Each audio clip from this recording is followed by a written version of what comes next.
Hola chicos, buenas tardes. Oigan, me he estado llevando en esta clase hora 20 con sus compañeros, ¿vale? Entonces yo creo que vamos a empezar de una vez y no se preocupen, espero, bueno, que se vayan uniendo sus compañeros, ¿va? Cualquier cosa, si no terminamos a tiempo, ustedes pueden salir a su siguiente clase, no hay ningún problema. Los que puedan quedarse, pues adelante, ¿vale? De todas maneras, voy a dejarles grabada la clase por si quieren ver la última parte, si es que se tuvieron que salir, ¿ok? Entonces, vamos a empezar. Bases de electrocardiograma patológico.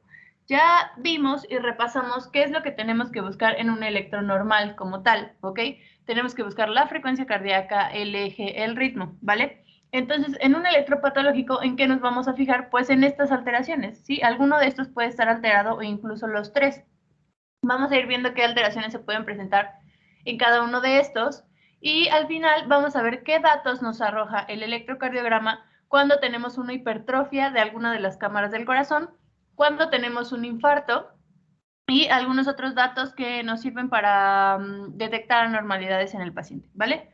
Vamos a empezar. Primero, ¿cuáles son las alteraciones que podemos tener en la frecuencia cardíaca? Ya vimos que en el electro la frecuencia está determinada por la distancia entre las ondas R, ¿vale? Una R y la siguiente. Entonces, ¿qué podemos tener alterado en la frecuencia? Que se aumente, es decir, que sea más de 100 latidos por minuto, o que se disminuya, lo que sería menos de 60 latidos por minuto, una taquicardia y una bradicardia, ¿vale? Si nuestro si nuestro marcapasos fisiológico del corazón, que es el nódulo sinusal, está funcionando correctamente, entonces aquí lo único que va a estar alterado es, digámoslo así, la frecuencia. Todo lo demás, las ondas P, los complejos QRS, las ondas T, van a tener una morfología normales. Lo único que pasa es que se aumenta la frecuencia cardíaca, obviamente los complejos RR, bueno, las ondas RR, la distancia entre las ondas RR se acorta, y tenemos más latidos, ¿ok? Pueden ir por arriba de 100 latidos por minuto. Lo contrario, si se disminuye a menos de 60 latidos por minuto, pero tenemos ondas P, complejos QRS, ondas T normales, de morfología normal, lo único es que aparecen más espaciadas, entonces tenemos una bradicardia sinusal, ¿vale? Completamente normal, digamos, el funcionamiento del nodo sinusal, solamente más lento o más rápido, ¿ok? Tenemos también una arritmia sinusal. ¿Esta cuándo aparece? Cuando tenemos un paciente y le estamos tomando un electrocardiograma, si aparece una frecuencia cardíaca normal y nosotros le pedimos que inspire profundamente, que haga una inspiración forzada, vamos a notar que la frecuencia cardíaca se aumenta, ¿ok? Esto porque durante la inspiración forzada hay una mayor presión negativa dentro del tórax. Esta presión negativa hace que las venas cavas se dilaten y entonces entre más sangre al corazón, sangre venosa, obviamente. ¿Qué tiene que hacer el corazón para eliminar esa sangre de más que le está llegando? Empezar a latir más rápido, ¿vale? Durante una inspiración forzada eso pasa, pero esto va a desaparecer durante la expiración como tal. Les digo, ustedes mismos pueden verlo, toquen su pulso carotídeo y hagan una inspiración forzada. Van a notar que su pulso empieza a ir más rápido, pero desaparece completamente durante la expiración. Esto es normal, simplemente es para eliminar el exceso de sangre que tiene el corazón, digámoslo así. ¿Ok? Es normal siempre y cuando aparezca durante la inspiración. ¿Va? Y lo mismo, con, ondas P, complejos QRS, ondas T de morfología normal. Seguimos. ¿Qué alteraciones podemos tener en el eje? Como ya vimos en el electronormal, el eje cardíaco tiene que estar entre menos 30, más o menos, y más 120 para considerarlo normal, ¿ok? Que la energía se está llegando a la dirección correcta. En nuestro eje podemos encontrarlo en los electrocardiogramas desviados, ya sea a la derecha, ya sea una desviación extrema, que a final de cuentas es derecha, o hacia la izquierda.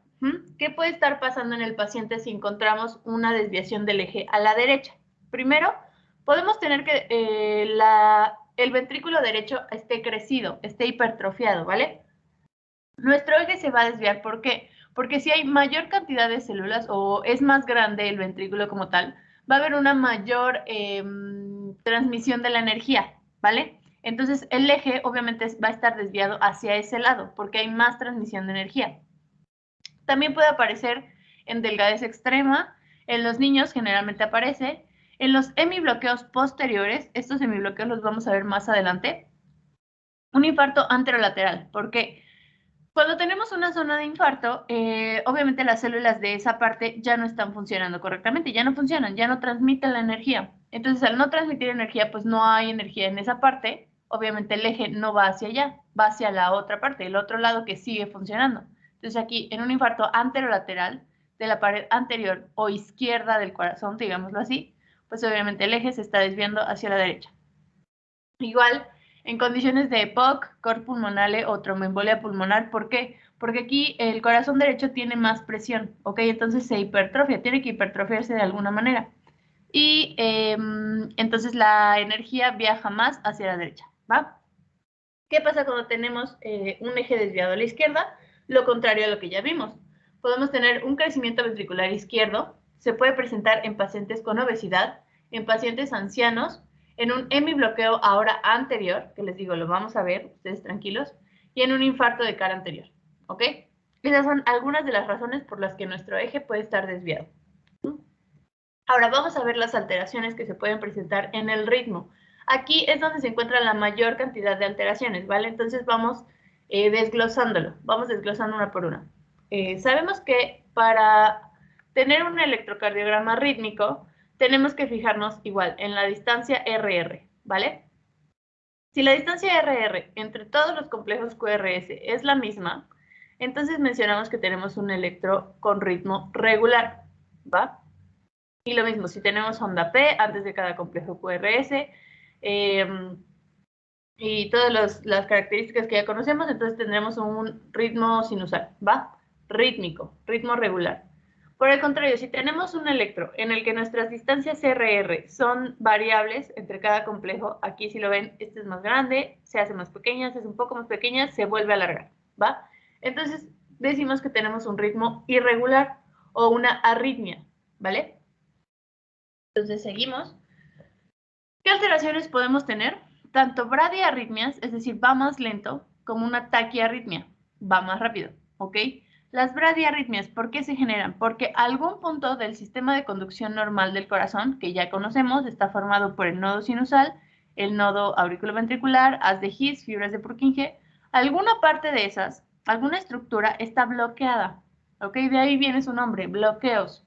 Está bloqueada, no deja pasar la transmisión del impulso correctamente, y entonces retrasa la transmisión normal del potencial de acción, ¿vale? Va a tardar más tiempo en despolarizar ya sea las aurículas o los ventrículos, lo vamos a ver. Y las taquiarritmias, por su parte, es lo contrario.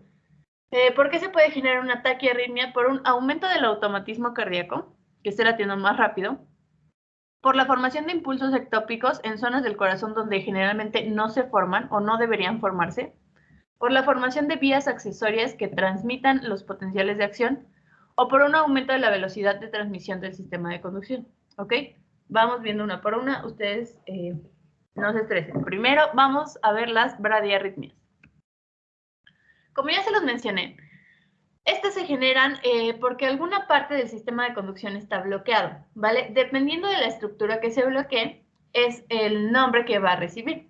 Si se bloquea el nódulo sinusal, pues obviamente vamos a tener un bloqueo sinusal. Si se bloquea el nodo AB, vamos a tener un bloqueo AB y este va a dividirse en primero, segundo y tercer grado. Vamos a ver las características. Si el bloqueo se da más abajo en alguna de las ramas de las de His, vamos a tener un bloqueo de rama, ya sea derecha o un bloqueo de rama izquierda, ¿vale? Y puede ocurrir un bloqueo incluso más abajo en la parte ya terminal, ¿vale? Puede ocurrir un hemibloqueo posterior de la hemirrama posterior de la rama izquierda de las de His o un hemibloqueo anterior de la hemirrama anterior, ¿vale? Vamos por partes. Primero, bloqueo sinusal. ¿Qué nos está diciendo un bloqueo sinusal?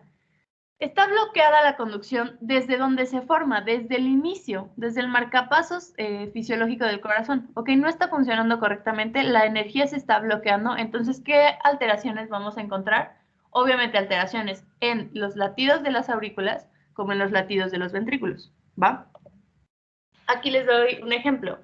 Es el ejemplo que les daba el viernes, de que el nodo sinusal tiene TDAH, de repente está latiendo perfecto, todo bien, él late perfectamente a una frecuencia cardíaca normal, distancias RR regulares, nada más de repente se le olvidó que tenía que mandar un latido, ¿ok? Se le olvidó, dejó de latir por cualquier razón, porque está bloqueado. Entonces, al no mandar la conducción, el nodo sinusal, obviamente no se despolarizan ni las aurículas, no hay onda P, ni los ventrículos, no hay complejo QRS ni ondas T, ¿vale? Entonces no hay nada.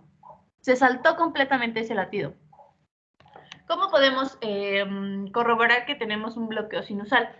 Si nosotros trazáramos la distancia entre el inicio de una onda P y la siguiente, tomamos esta medida como estándar y lo pasamos, digámoslo así, al siguiente complejo como tal, desde el inicio de la onda P a la siguiente, vamos a ver que es la misma distancia, ¿vale?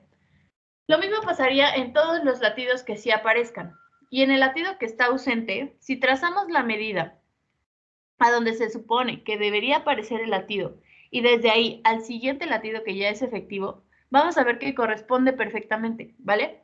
La condición de marcapasos está conservada, digámoslo así, pero se bloqueó por un instante y entonces no hubo un latido, ¿va?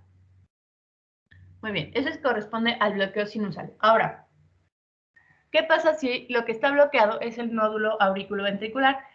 El nodo sinusal va a estar funcionando correctamente, ¿sí? Va a mandar el impulso normal y entonces, ¿qué vamos a tener? Una despolarización auricular normal. En el electro, traducido en el electro, vamos a tener una onda P normal, ¿vale?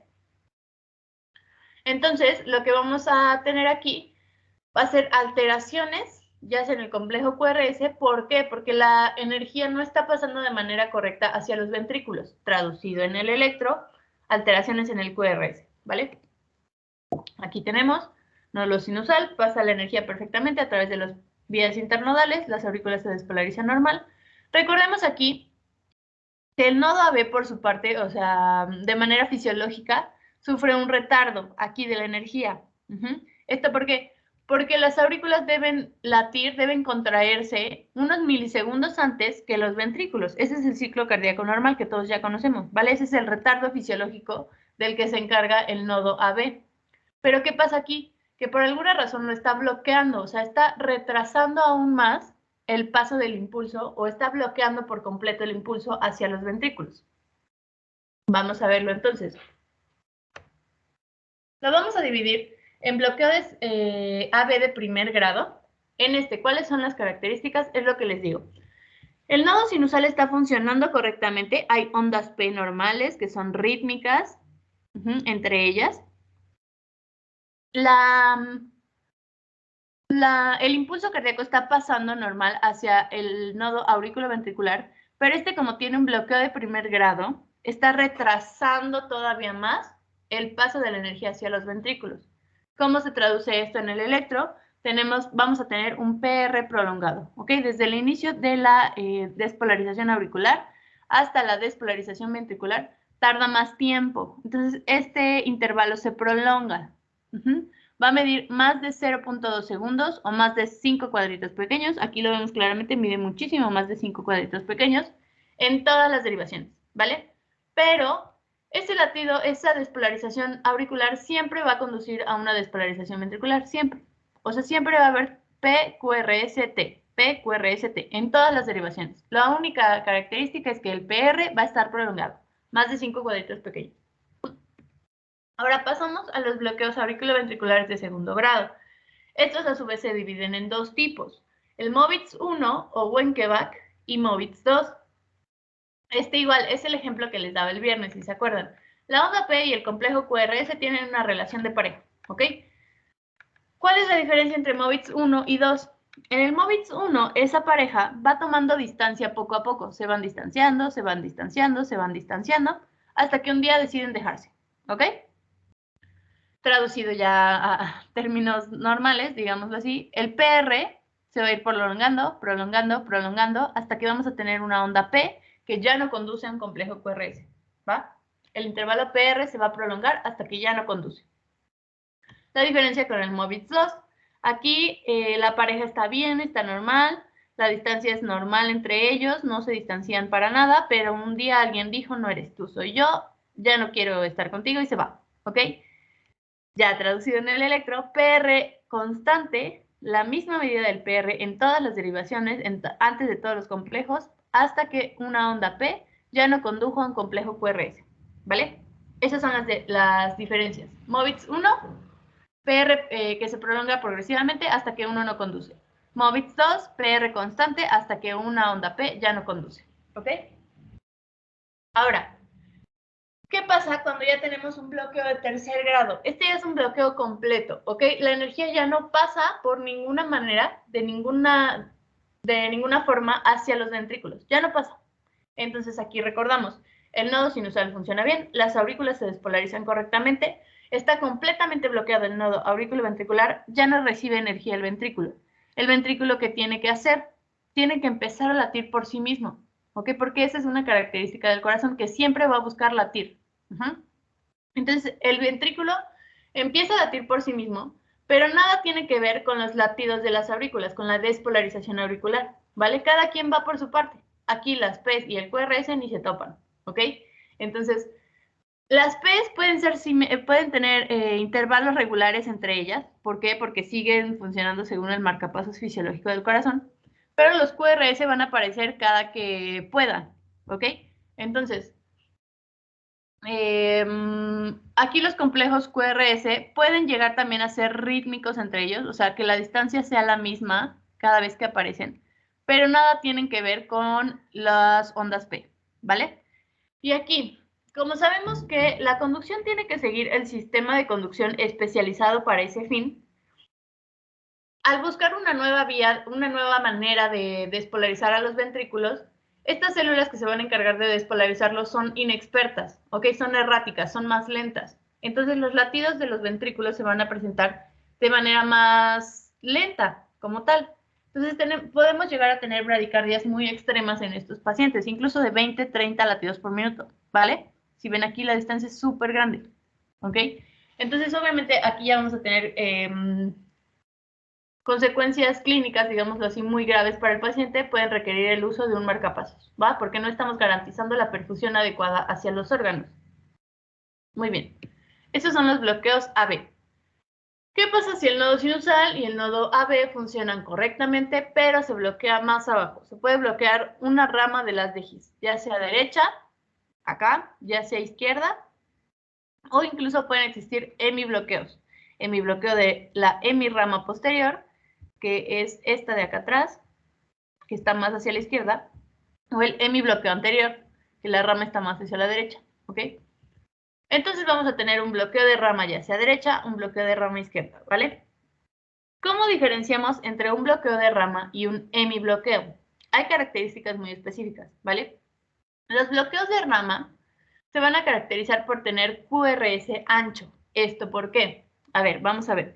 La energía está pasando del nodo AB a los haces internodales, del nodo sinusal a los haces internodales y hasta el nodo AB.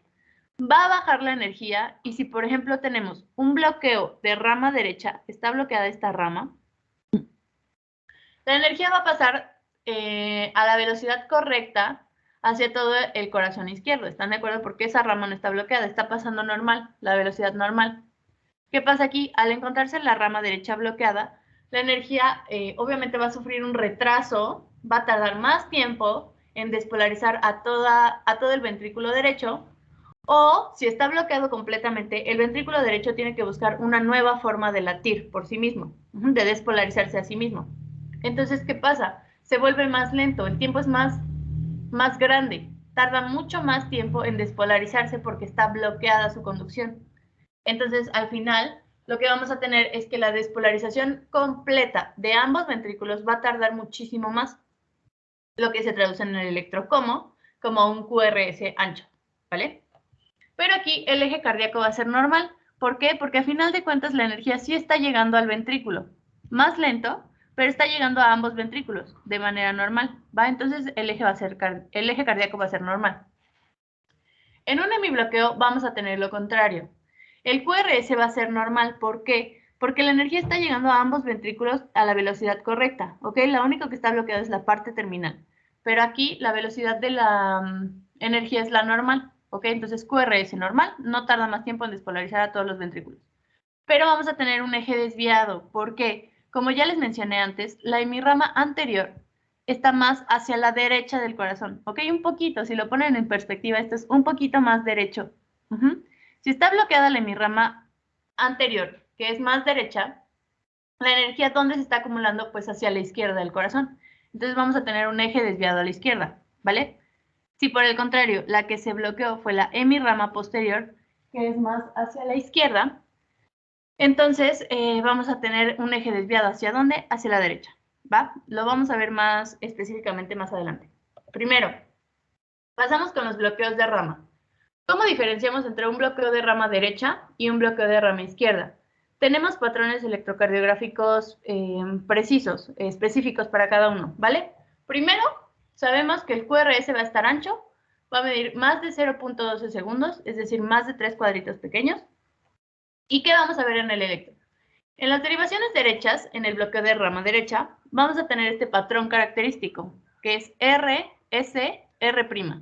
¿Ok? Aquí lo vemos en la tabla. R, S, R'. ¿Ok? La R inicial y la S van a ser pequeñas, van a medir menos de 5 milímetros. Por eso las definimos con una letra minúscula. ¿Ok? RS minúscula. Y la R' va a ser más ancha y va a ser mucho más grande que la R inicial, ¿va? Ese es el patrón RSR' en B1, B2. ¿Qué pasa en ABR? Tenemos el mismo patrón, pero como estamos viendo el corazón todavía más hacia la derecha, ABR, obviamente va a haber predominancia de ondas negativas. Entonces vamos a tener una R pequeña, una S más profunda y una R' que a lo mejor no es tan grande como esta de acá, pero por eso, porque estamos más hacia la derecha, ¿vale? Es el mismo patrón, R, S, R'. ¿Ok? Y ahora, en las derivaciones izquierdas, viendo el corazón por su cara lateral, el patrón característico que tiene este bloqueo de rama derecha va a ser la S empastada, ¿ok? Una S profunda. Lo vamos a ver en dónde, en D1, ABL, B5 y B6, ¿vale? Una S profunda, S empastada, ¿ok?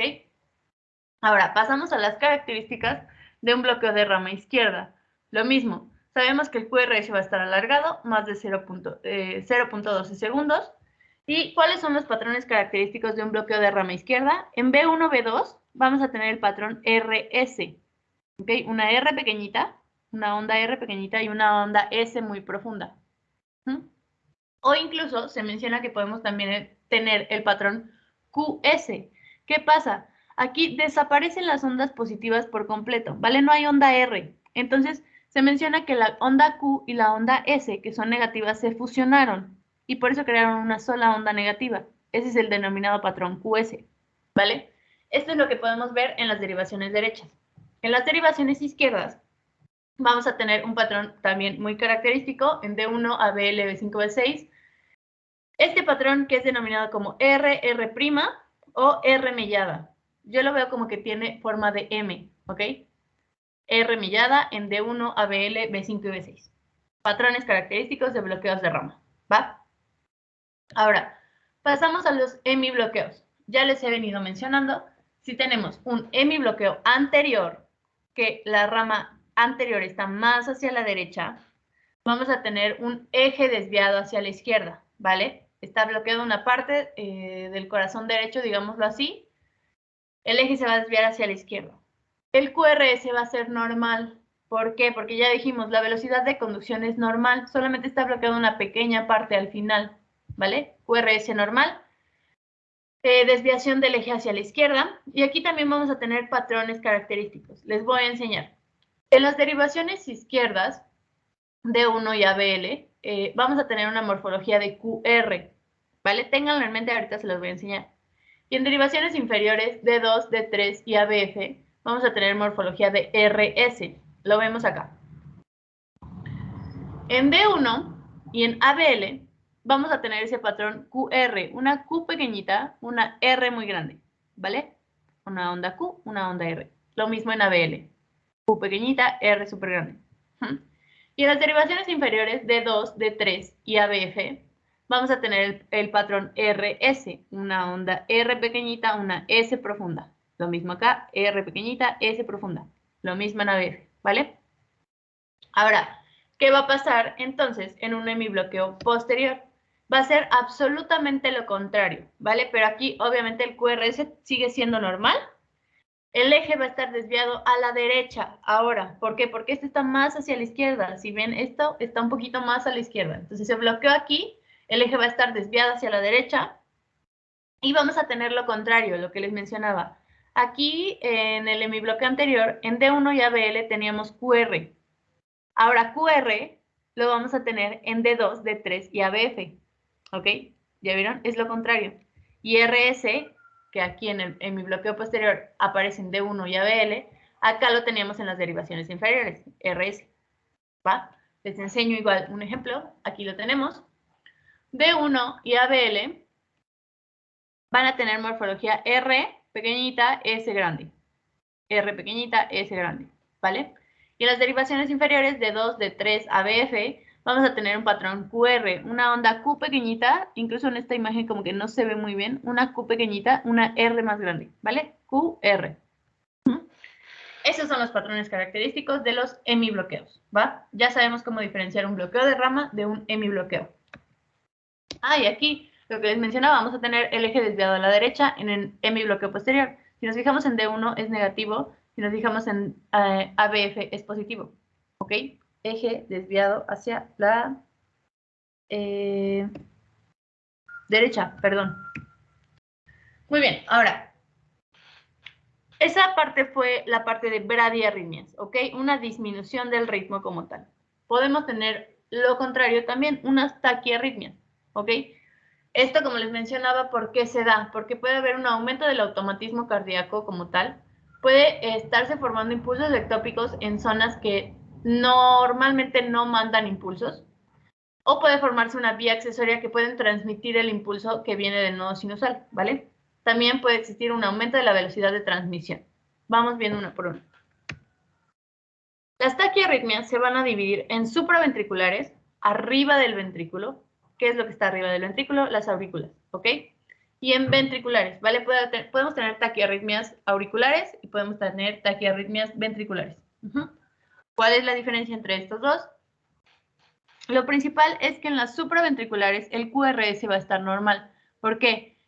El problema se está originando en las aurículas, arriba de los ventrículos, ¿ok? Nada tiene que ver con la transmisión que se da en los ventrículos como tal. Entonces el QRS va a tener una morfología completamente normal, ¿va?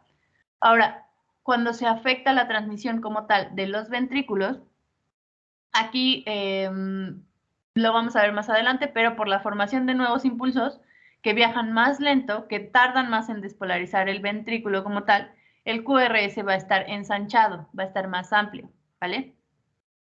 Vamos primero con las supraventriculares. Estas pueden ser auriculares, pueden ser nodales por un fenómeno de reentrada, lo vamos a explicar también, o por vías accesorias, la formación de vías accesorias. ¿Qué es el fenómeno de reentrada? Su nombre lo dice, está entrando nuevamente la energía que se generó hacia el nodo. Vamos viendo. Primero, como ya mencionamos, el ritmo puede ser regular o irregular, ¿vale? Vamos a ver primero las taquicardias supraventriculares irregulares, con distancias RR irregulares. La primera, son tres principales. La primera, taquicardia auricular multifocal. Su nombre lo dice todo, ¿vale? Las aurículas están despolarizándose más rápido debido a qué? A que múltiples focos se están activando, ¿ok?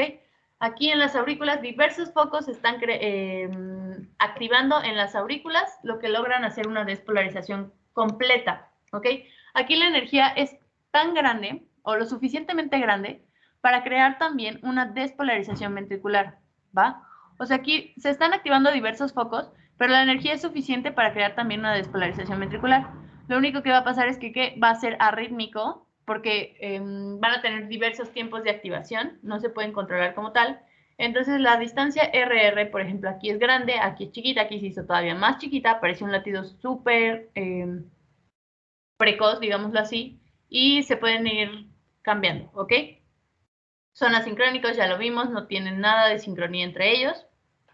Taquicardia auricular multifocal, capaces de desencadenar un impulso. El segundo, Es el llamado flúter auricular. ¿Qué es un flúter? El flúter es el ritmo violento que van a tener las aurículas y se conoce como aleteo. Las aurículas están aleteando. Se menciona que este impulso va a adquirir un movimiento circular o movimiento en circo, que va a ser muy parecido, o sea, la morfología es la misma, y se van a denominar a estas ondas como ondas F en el electro, F mayúscula, ¿vale? De flúter.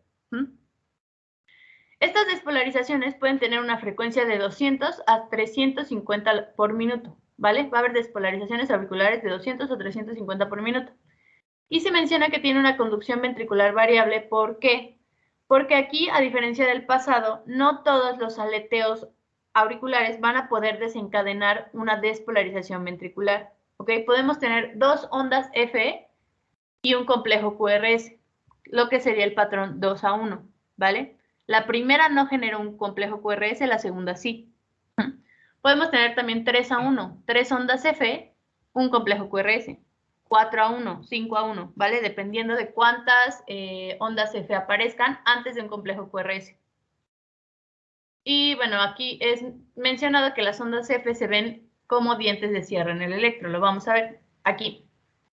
Si nos fijamos hasta acá abajo, esto es lo que mencionan que tienen forma de dientes de sierra, se ven como dientecitos.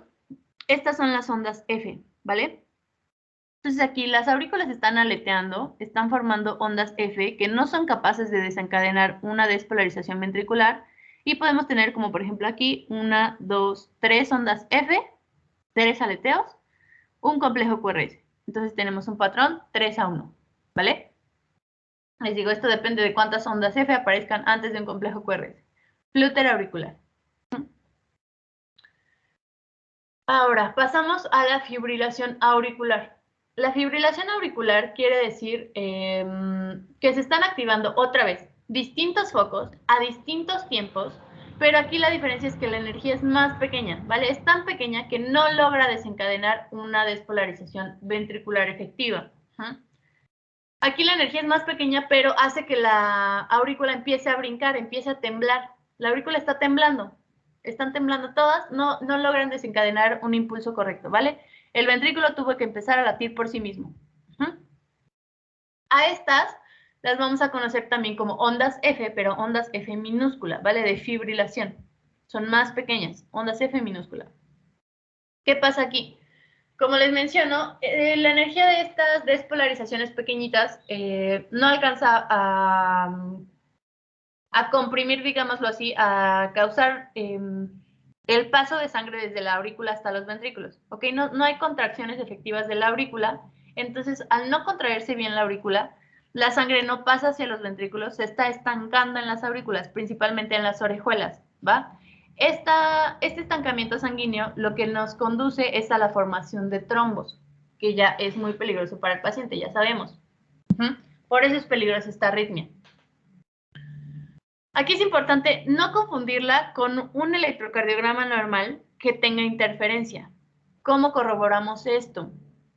Si ustedes ven este electro, a lo mejor pueden decir, ay, tiene un montón de interferencia, lo estuve tocando, el paciente tocó la cama, algo.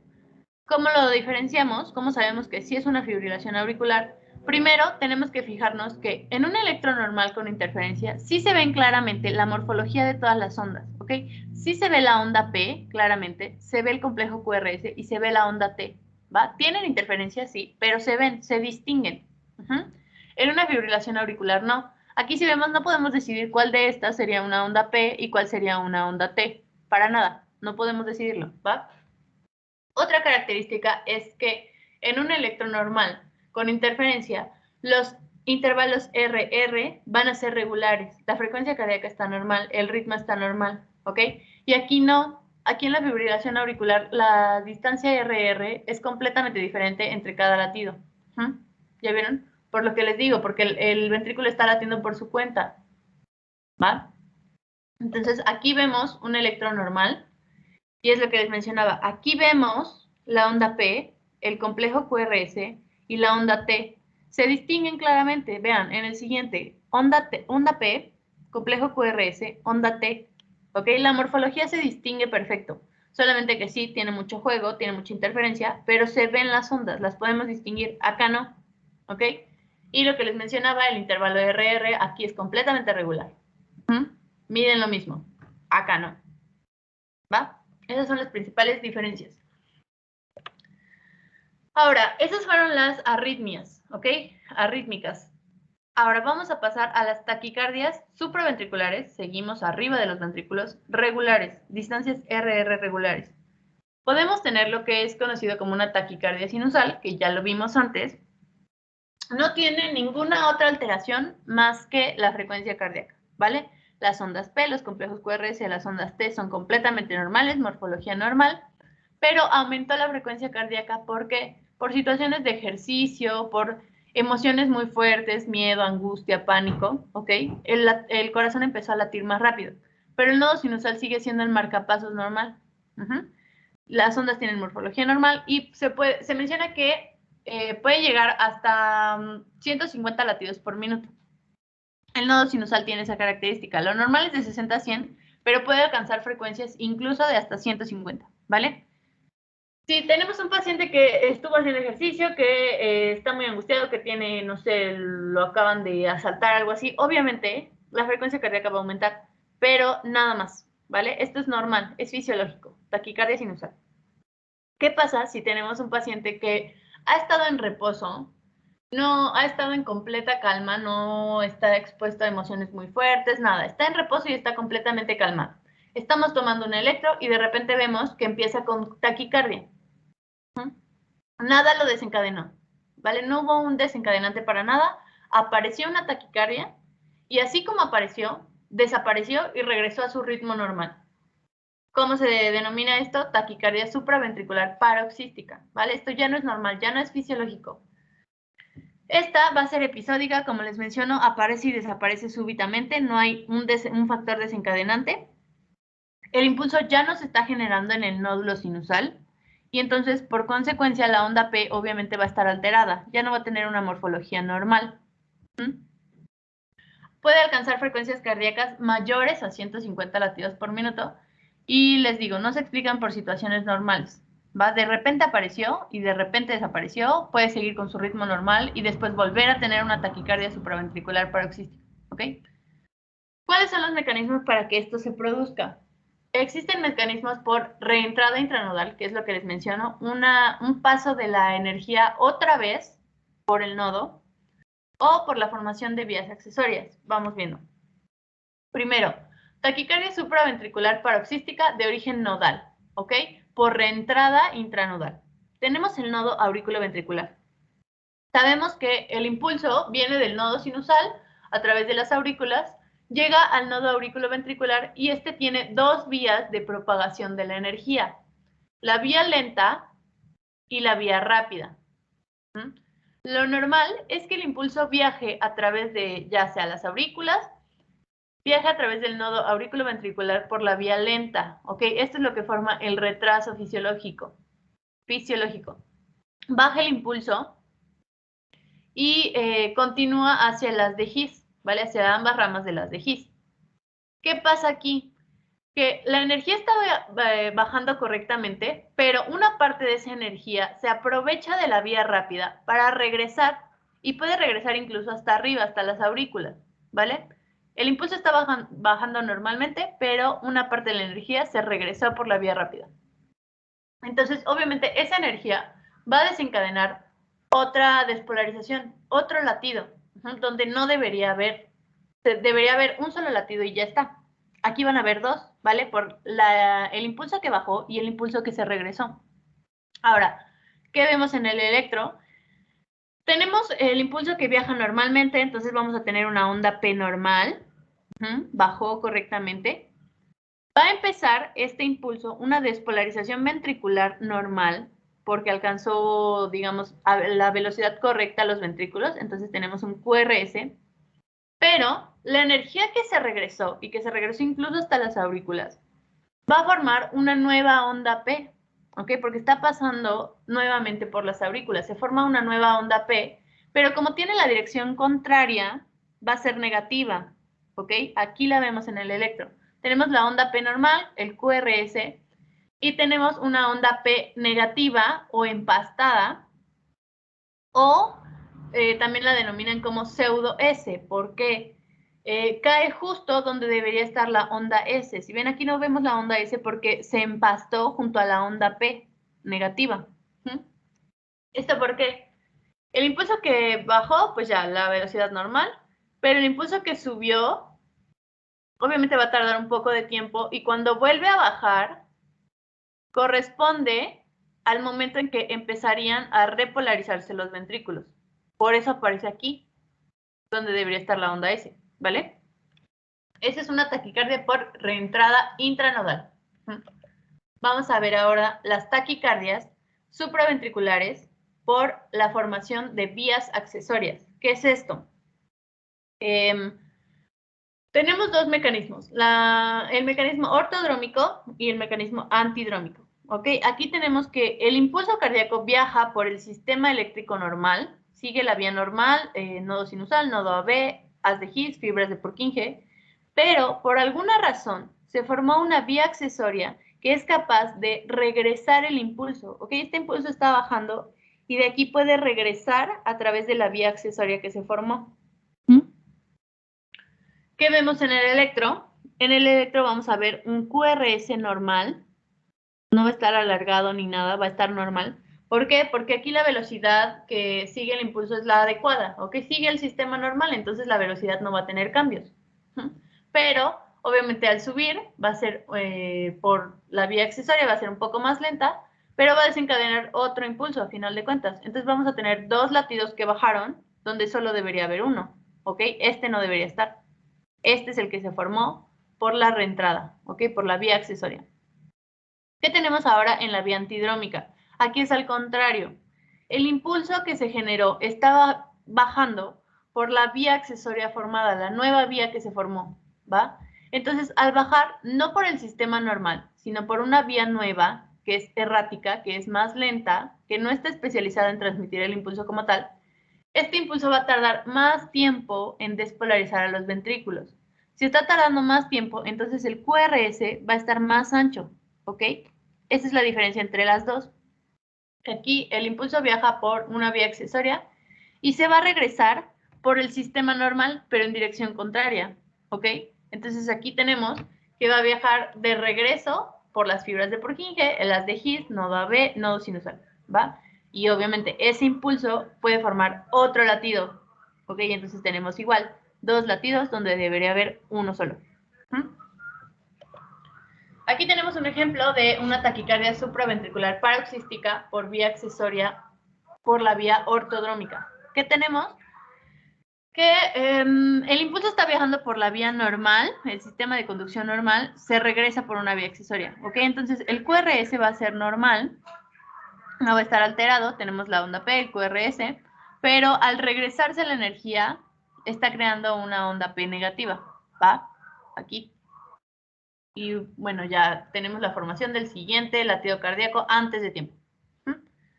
Ahora, ¿cuál es un síndrome muy característico de la formación de vías accesorias? El síndrome de Wolff-Parkinson-White.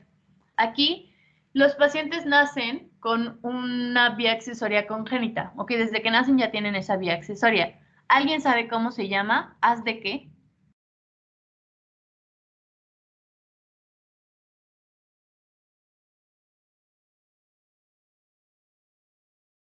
¿Alguien sabe cómo se llama ese haz?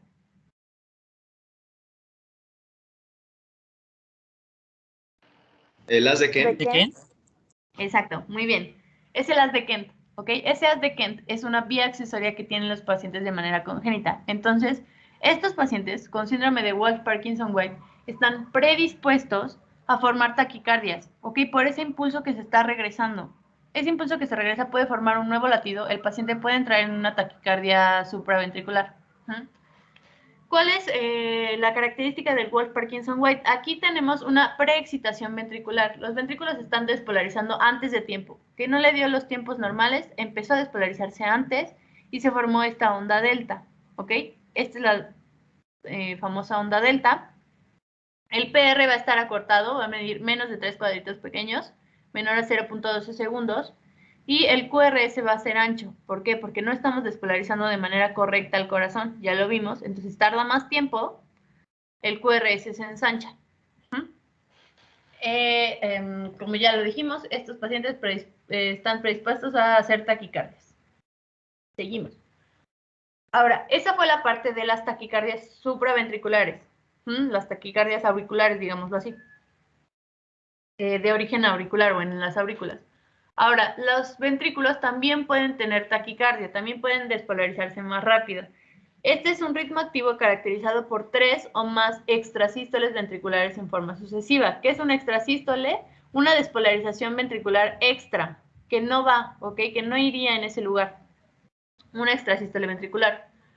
Su mecanismo de producción por aumento del automatismo ventricular, ya lo vimos, más rápido, o un mecanismo de reentrada de la energía, que ya estudiamos antes, ¿vale? La energía se regresó, genera un nuevo impulso. Se menciona que es sostenida si dura más de 30 segundos y no sostenida si dura menos de 30 segundos, ¿ok? Y aquí, ¿cuál es la característica en el electro? Vamos a tener QRS ancho. ¿Por qué? Porque no está latiendo según un impulso que proviene del sistema eléctrico normal, ¿ok?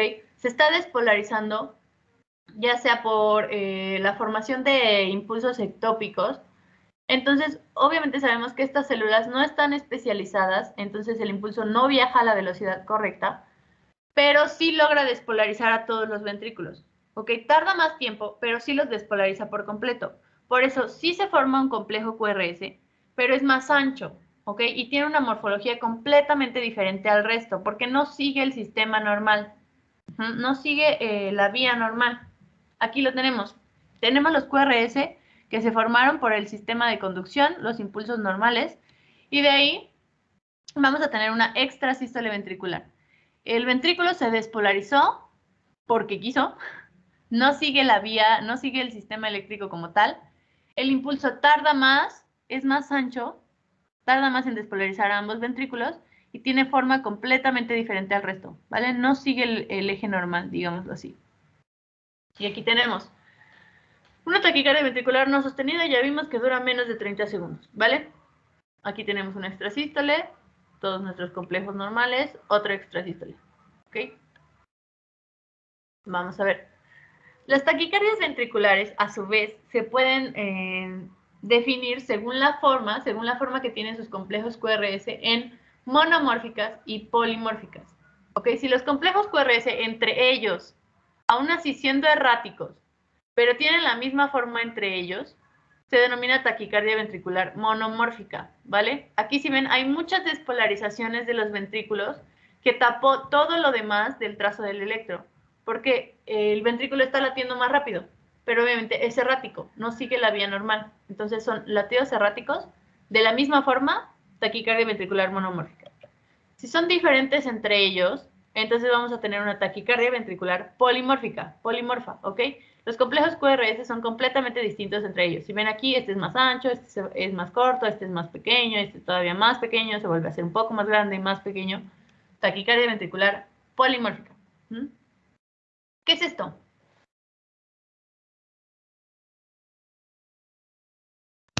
¿Sonido? ¿Cómo? ¿No son ondas de sonido? Bueno. Sí, puede ser. ¿Alguien tiene otra idea? ¿Saben qué es eso? Es el de Arctic Monkeys. Exacto. Es la imagen que usan Arctic Monkeys. Do I wanna know? ¿Ok? Pero esto nos ayuda, porque ellos lo utilizaron, pues supongo que nada más porque sí, ¿ok? Pero si lo traducimos a un electro, tuviéramos aquí la línea isoeléctrica, tuviéramos los cuadritos del electro, demás. ¿Qué tendríamos aquí? ¿A qué se parece esto? ¿Qué son estas líneas? ¿Alguien sabe?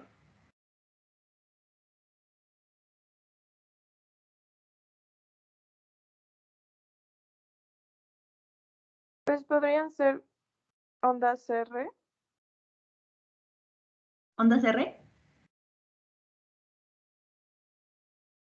¿Alguien más? Fibrilación. Una fibrilación, ok. ¿Alguien más tiene alguna otra idea?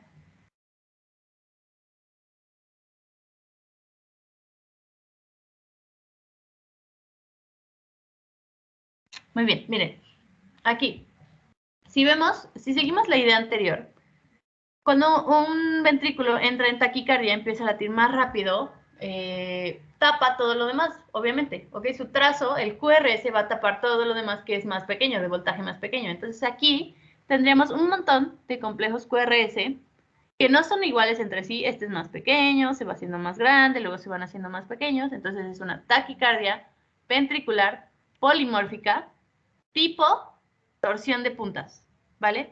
La torsión de puntas es un tipo de taquicardia ventricular polimórfica, ¿ok? Complejos QRS diferentes entre sí. ¿Por qué se le denomina torsión de puntas? Porque si trazáramos la línea isoeléctrica aquí en medio, pareciera que los complejos QRS se están torciendo en torno a ese eje, ¿ok? Torsión de puntas. En francés, eso que ven ahí, no sé cómo se pronuncia, torsión de puntas, ¿va? Es una taquicardia ventricular polimórfica que parece que se tuerce alrededor del eje eléctrico, complejos QRS erráticos, frecuencia cardíaca obviamente aumentada, está latiendo súper rápido, aquí podemos tener incluso 300, 220 a 300 por minuto. Y cuando tenemos este tipo de taquicardia ventricular, está despolarizándose más rápido, los ventrículos no se contraen de la manera correcta, no están enviando sangre hacia todo el cuerpo de la manera adecuada, ¿ok? No hay una perfusión adecuada y podemos tener consecuencias clínicas. Ya se imaginarán cuáles, si no tenemos una perfusión, ¿qué podemos tener en un paciente? ¿Vale? La torsión de punta se presenta generalmente cuando tenemos un paciente con QT largo. ¿Ok? Si tenemos un electro de un paciente y vemos que el QT está alargado, si ya sacamos el QT corregido y está alargado, tenemos que tener cuidado porque entonces puede avanzar, digámoslo así, hacia una torsión de puntas, ¿vale? Que es la torsión de puntas, una taquicardia ventricular, no se garantiza la perfusión, va a haber signos clínicos en el paciente, ¿vale? Muy bien. Aquí, fibrilación ventricular, ya lo habían mencionado, igual que las aurículas, los ventrículos también pueden fibrilar. ¿Qué es esto? Que los ventrículos empiecen a temblar porque muchos puntos de los ventrículos se están despolarizando a diferentes tiempos, ¿vale? Entonces, los ventrículos están temblando, empiezan a temblar. Obviamente, lo mismo, no tenemos una perfusión adecuada de los órganos. Este es el tipo de arritmia más letal y es lo que les mencionaba, hay una activación de múltiples focos de despolarización a lo largo de los ventrículos.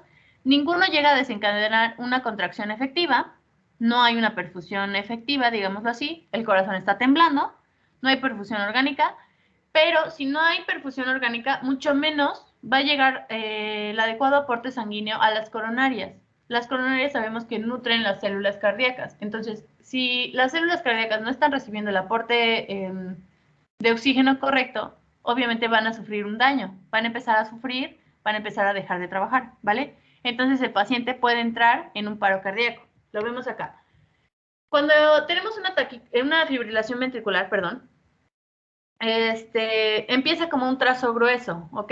Fibrilación ventricular gruesa, ondas grandes, muy grandes. ¿Por qué? Porque aquí todas las células están pasando energía, ¿vale?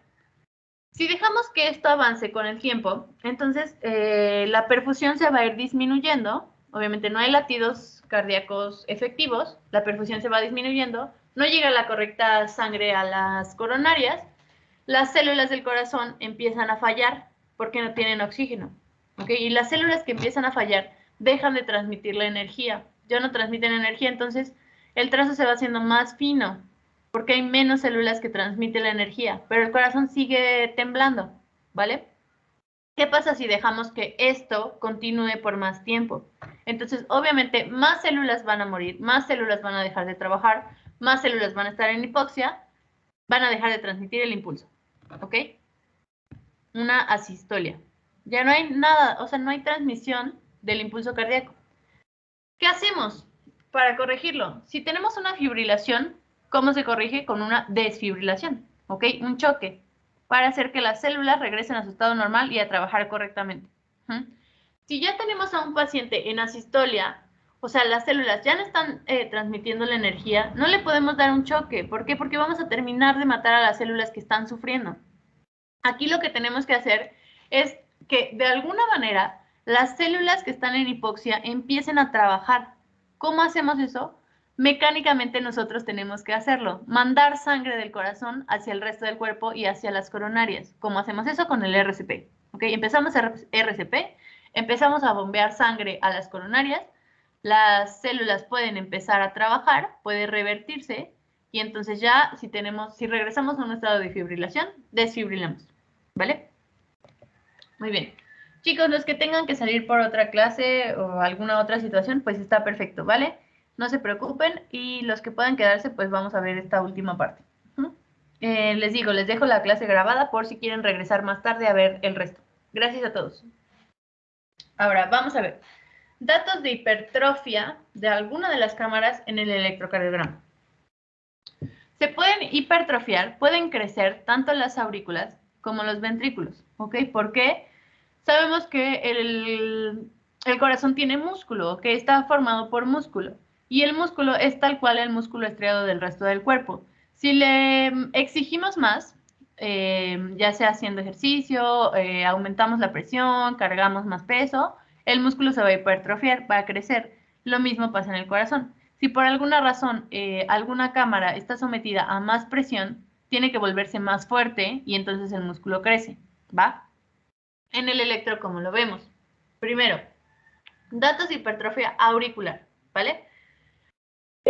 La actividad auricular sabemos que en el electro lo vemos como la onda P.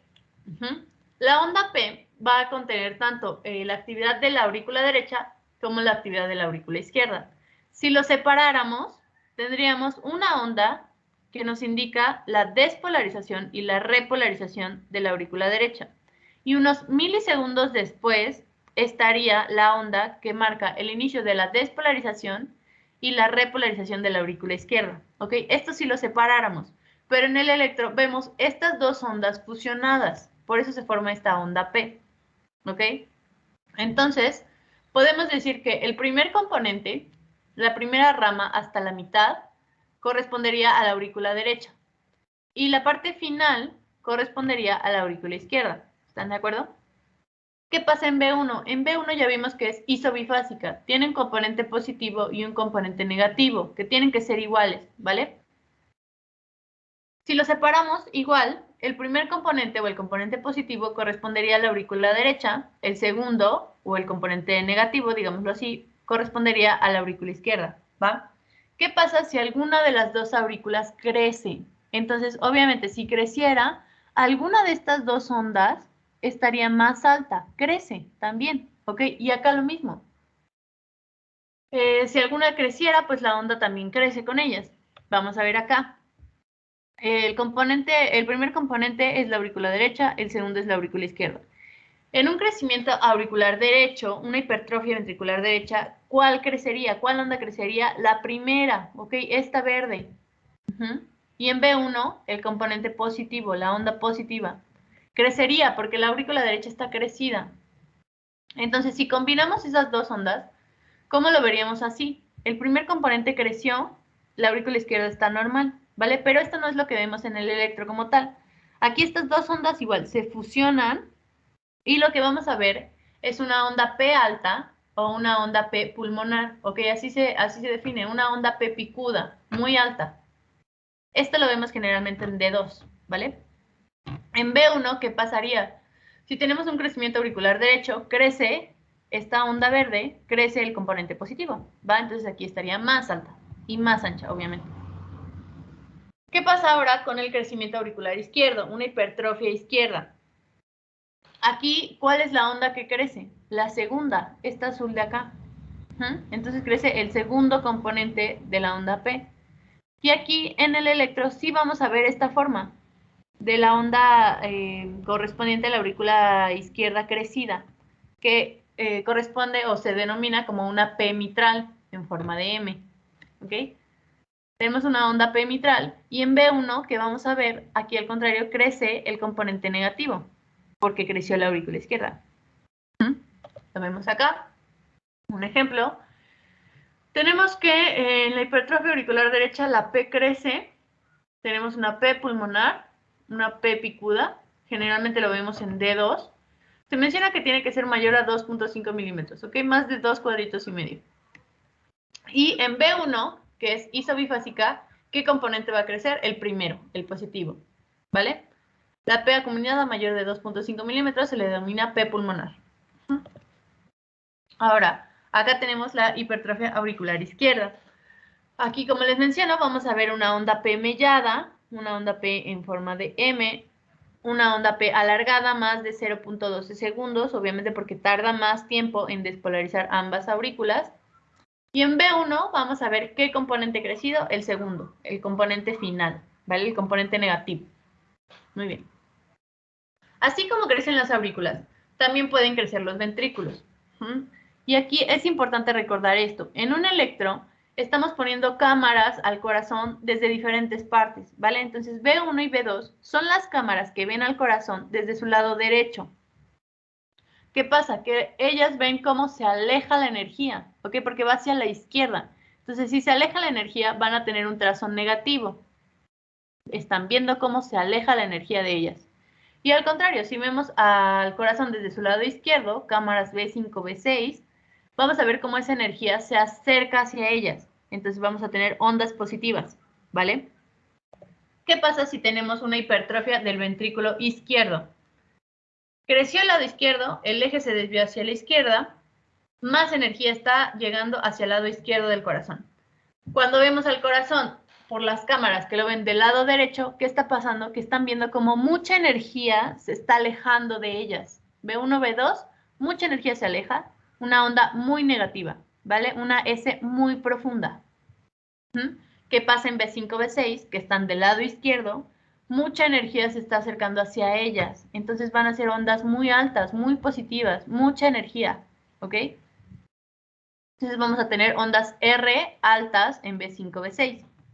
Con esto ya tenemos que es una hipertrofia ventricular izquierda, pero hay diversos índices que nos corroboran como tal que tenemos una hipertrofia. ¿Cuál es el más utilizado y el más sencillo? El índice de Sokolov. El índice de Sokolov consiste en medir cuánto mide R en B5, B6, cuántos cuadritos chiquitos mide R, que aquí aproximadamente si los cuentan son unos 27, y contar cuánto mide la S en B1, ¿okay? Cuántos cuadritos chiquitos mide S en B1. Sumamos los dos, aquí son más o menos 20, 20 más 27 nos da 47 milímetros, ¿ok? El índice de Sokolov nos dice que mayor de 35 milímetros tenemos una hipertrofia del ventrículo izquierdo, sí o sí, ¿vale? Les digo, quédense con este, el índice de Luisa es más rollo, pero el índice de Sokolov es más fácil. Hipertrofia ventricular izquierda. Aquí vemos un ejemplo, B1, ondas S profundas, mucha energía se alejó de estas cámaras, B2 también, y desde el lado izquierdo mucha energía está llegando hacia ese lado, ¿ok? R súper altas. Aquí tenemos otro ejemplo, B1, mucha energía se alejó, S profunda, acá B5, B6, mucha energía llegó, R es muy altas.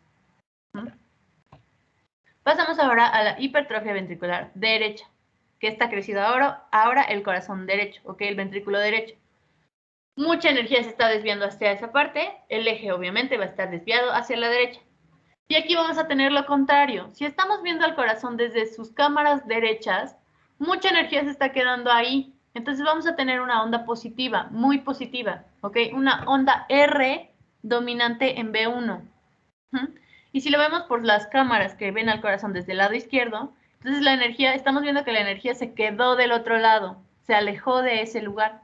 Entonces vamos a tener ondas S profundas, muy negativas, ¿vale? Se menciona que tienen que ser más de 7 milímetros, la onda R en B1 tiene que medir más de 7 milímetros, o que la onda S mida más de 7 milímetros en B5, B6. Si por alguna razón esto no se cumple, podemos utilizar este índice, que es el índice R entre S. ¿Ok? En B1 medimos cuánto mide la onda R, cuánto mide la onda S, los dividimos y si da mayor a 1, no hay más, es una hipertrofia ventricular derecha, ¿vale? Lo mismo en B5 y B6, vamos a hacer lo mismo, medimos cuánto mide R, lo dividimos entre la medición de S y aquí es al contrario, si mide menos de 1 es una hipertrofia ventricular derecha. El QRS va a tener duración normal, no tarda más en despolarizarse los ventrículos como tal.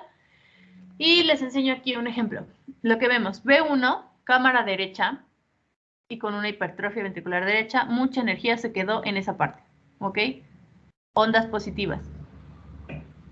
B5 y B6, que lo estamos viendo desde el lado izquierdo, mucha energía se quedó del otro lado, vamos a tener S profunda.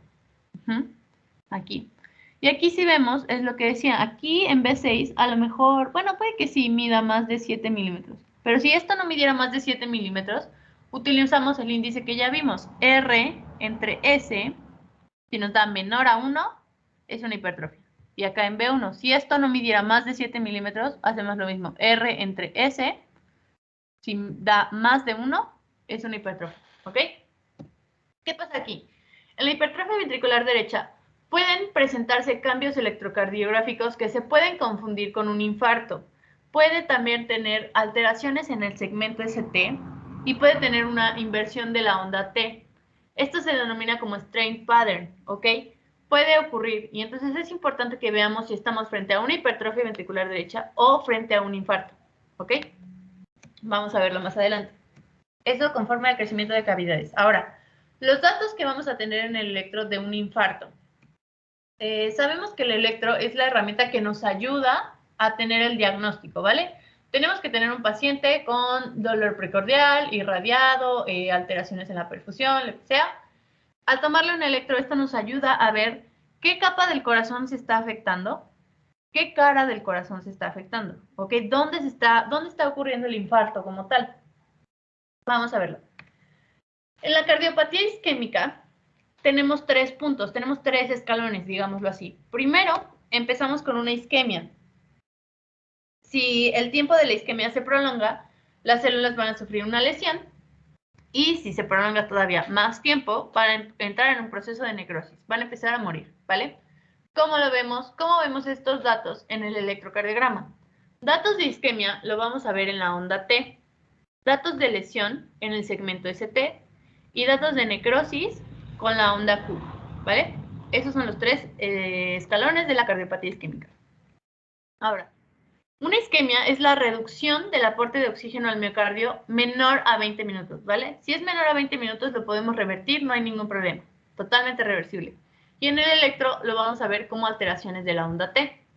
La lesión es cuando ya el déficit de oxígeno ya se propagó más de 20 minutos, o sea, ya pasaron 20 minutos y sigue sin oxígeno. El daño todavía puede ser reversible, es posible.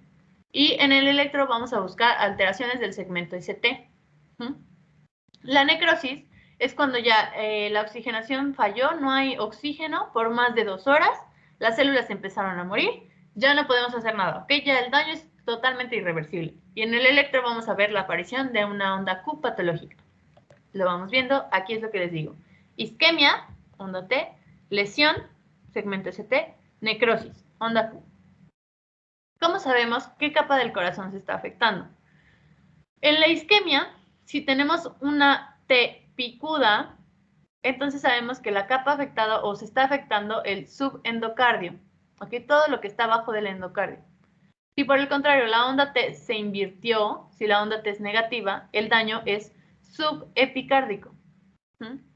En la lesión, nos fijamos en el segmento ST. Si el segmento ST tiene una depresión, está deprimido, el daño es subendocárdico. Si por el contrario tenemos una elevación del segmento ST, el daño es subepicárdico. ¿Cuál es más grave? Lo subepicárdico, ¿ok? Ya sea isquemia o lesión subepicárdica son más graves, porque el epicardio está más afuera del corazón, rodea al corazón como tal. Entonces, si el daño es subepicárdico, es todo lo que está abajo del epicardio, la mayor parte del corazón, ¿vale? A diferencia de lo que está abajo del endocardio, que es más pequeño, una región más pequeña. Y bueno, ya pasó más tiempo, pasaron más de 2 horas, las células ya murieron, ¿qué vamos a empezar a ver? Ondas Q patológicas. ¿Cómo sabemos que es patológica? Porque mide de ancho más de 0.04 segundos, es decir, un cuadrito pequeño, y de alto mide más de 0.2 milivolts, 2 cuadritos pequeños, ¿ok? Onda Q patológica, más de un cuadrito de ancho, más de 2 cuadritos de largo. Aquí es lo que vemos, isquemia subepicárdica, onda T negativa. Isquemia subendocárdica, onda T picuda. Elevación del segmento ST, lesión subepicárdica, depresión del segmento ST, lesión subendocárdica. Entonces, ¿qué es lo más grave? Una inversión de la onda T y una elevación del ST. ¿Ok? Si vemos eso, tenemos que tener mucho cuidado, es muy grave. Como les decía, podemos ver en qué cara del corazón está ocurriendo el infarto como tal. ¿Cómo hacemos eso? Vamos a buscar las características anteriores que les di, ya sea alteraciones de la T, del segmento ST o de la Q, en qué derivaciones está apareciendo. Si aparecen de B1 a B4, entonces tenemos un infarto de cara anterior. Si esas alteraciones aparecieran en D1, ABL, B5 y B6, entonces tendremos un infarto lateral, de la cara lateral. Y si alguna alteración apareciera en D2, D3 y ABF, entonces es inferior, ¿ok? Afectación inferior. Acá lo vemos. Hay autores que lo dividen en anterior y septal. Todo lo anterior va de B1 a B4. ¿Qué vasos pueden estar tapados? La descendente anterior, en sus diferentes ramas, ¿ok? La pared lateral de 1 a BL, B5 y B6, el vaso involucrado o tapado, digamos así, es la circunfleja. La pared inferior, la descendente posterior. Y podemos llegar a ver de pared posterior en B1 a B4 porque lo estamos viendo desde el lado derecho, digámoslo así. Pueden estar afectadas la circunfleja o la descendente posterior, ¿vale? Esto lo leen con más calma, tiene todo el sentido del mundo. Muy bien. ¿Qué otras alteraciones podemos tener en el electrocardiograma? Ya se las había mencionado un poco antes. Podemos encontrar alteraciones del QT. El intervalo QT nos marca desde el inicio de la despolarización ventricular hasta la repolarización ventricular. ¿Ok? Toda la actividad de los ventrículos está contenida en el intervalo QT. Lo normal es que tarde de 0.32 a 0.44 segundos en hacer todo el ciclo de despolarización y repolarización, ¿vale? 8 a 10 cuadritos pequeños. Sabemos que tenemos que sacar el QT corregido separándolo de la frecuencia cardíaca. Ya tenemos la fórmula, la medición del QT del electro que tenemos entre la raíz cuadrada de la distancia R a R. Lo que nos salga. Si tenemos que el QT corregido es mayor a 0.44 segundos, ya tenemos un QT prolongado. Si es menor a 0.32 segundos, es un QT corto, ¿vale? Entonces, causas de QT largo, que esté tardando más la actividad ventricular. ¿Qué puede ser? Puede ser de manera congénita, ¿ok? Hay síndromes en los que el QT está alargado ya de manera congénita. El síndrome de Romano-Ward, el síndrome de Jervell o de Lenz-Nielsen. Y también podemos tener QT largo adquirido, ¿ok? Por algunos fármacos como antiarrítmicos, algunos antibióticos, algunos antidepresivos y la hidroxicloroquina. También la hipertrofia ventricular izquierda, porque obviamente si creció el ventrículo izquierdo, tarda más tiempo en despolarizarse, tarda más tiempo en repolarizarse. Entonces el QT se alarga, ¿ok? Isquemia miocárdica, alteraciones electrolíticas. Estas son muy importantes, ¿vale? Porque de aquí la alteración que tengamos es lo que nos va a guiar para el tratamiento. Un QT largo puede estar, puede presentarse por hipopotasemia, hipocalcemia o hipomagnesemia. ¿Y cómo tratamos esto? ¿Cómo lo corregimos? Pues obviamente dándole al paciente potasio, calcio o magnesio, ¿vale? En cetoacidosis diabética, anorexia nerviosa o bulimia y en la enfermedad tiroidea. Todas estas causas pueden causar una activación ventricular retardada. Ahora, por el contrario, un QT corto, porque se puede propiciar. Un QT corto, es decir, la actividad ventricular es muchísimo más rápida de lo normal, puede desencadenar una taquicardia ventricular, puede tener problemas clínicos en el paciente. Tenemos el síndrome de QT corto congénito, los pacientes ya nacen con esa alteración. Aquí es lo contrario a lo que vimos hace rato. Aquí podemos tener un estado de hipercalcemia o de hiperpotasemia, ¿vale? La digoxina, el síndrome de fatiga crónica, la atropina, catecolaminas, pueden ocasionar un QT corto. La hipertermia, aquí en el electro podemos ver alteraciones de la temperatura corporal. Es muy sorprendente y es meternos en más rollos, pero se pueden ver esas alteraciones. En una hipertermia, cuando el paciente tiene hipertermia, la actividad ventricular se reduce, tenemos un QT corto, ¿vale? Y bueno, lo que les mencionaba en el repaso, así es como vemos un marcapasos en el electro. ¿Qué aparece? Aparece una espícula, una línea, ¿ok? Una línea completa. No se confunda, porque a veces en los electros aparece aquí como una línea, se corta y después otra línea. No. El marcapasos es una línea completa que puede aparecer antes de la despolarización auricular, antes de la onda P, y se denomina espícula auricular, antes del complejo QRS o de la despolarización ventricular, y tenemos una espícula ventricular, o antes de ambos, ¿ok? Puede estar entrando antes de la onda P y antes del complejo QRS. Así es como vemos un marcapasos. Si les dan un electro y tiene una línea, no se preocupen, o sea, no pasa nada, solamente que el paciente puede tener un marcapasos, ¿va? Entonces, eso es todo lo que les voy a dar ahora, chicos. Les digo, es una clase muy larga. Gracias a todos los que se quedaron, gracias por su tiempo. Todas las dudas, por favor, todas las dudas que tengan, me las escriben en Facebook, me las escriben aquí en Teams, me las mandan por Messenger, todas, ¿vale? No se queden con ninguna duda. Traté de hacerlo lo más resumido posible, pero aún así, pues es súper largo, ¿va? Si algo no entendieron de mi clase o si tienen alguna pregunta, con gusto se las respondo o hacemos un repaso, ¿ok? Tengan bonita semana todos, chicos. Acuérdense de subir su certificado del BLS y nos vemos, pues, cuando tengamos clase, ¿va? Gracias, doctora. Nos vemos, gracias. Gracias a ustedes. Gracias.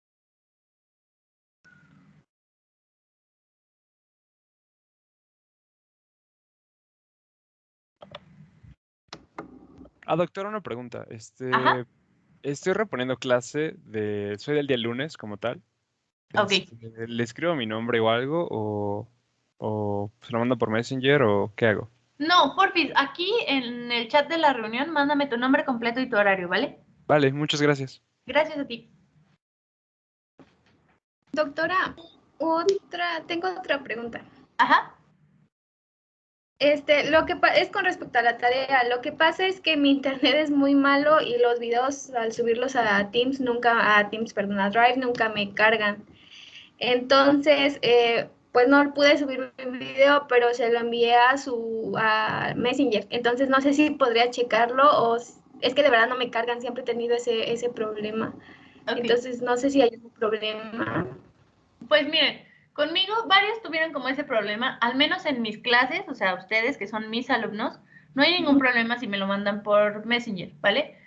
Si le puedes comentar eso a tus compañeros también, porque te digo que fueron varios, en mis clases, ¿vale? En las clases de Alonso, pues sí, ya él sabrá qué hará con ustedes, pero por mí no hay ningún problema, pueden subirlo todavía hoy o pueden mandármelo por Messenger, ¿va? Ok, doctora, ya se lo envié por Messenger. Muchas gracias. Perfecto. Coméntale a tus compañeros, porfis, ¿vale? Claro, gracias. Gracias a ustedes. Bonita tarde, bye. Disculpe, doctora.